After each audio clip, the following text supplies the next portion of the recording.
All right, we're here with the Liquid Force RDX. This board has been in our line for a couple of years. It was previously one of our riders who's recently retired, Rafter Rome, one of my absolute favorite, and I think one of the coolest style-wise riders that ever existed. This board is really fun, really predictable, and really easy to ride for a board that can be taken from low end all the way up to pro.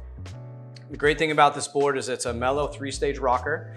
It generates a ton of speed and a ton of pop, and it has pretty big fins. So it actually catches and holds a rail all the way through, which is like really nice, specifically with this mellower 3-stage rocker, because it'll just carry all the way up the wake.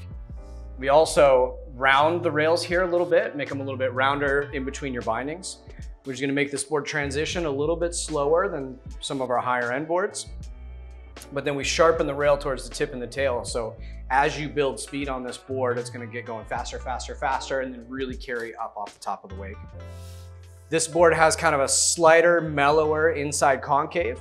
This board typically tends to be ridden a little bit more wake to wake, and so you're landing on the downside of the wake, and so it's not as necessary to have a big V on the bottom like some of our other boards like a Unity or Remedy, because a lot of people that are riding this board are landing on the downside of the wake, and it just is a really nice smooth feel. I would say out of all of our boards, this board has a tendency to track a little bit more.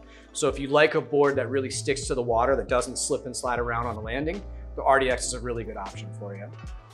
Another thing we do with this in regards to the board slipping and sliding around is we add removable center fins. So this is a really good board if you want to start out as a rider and progress quickly.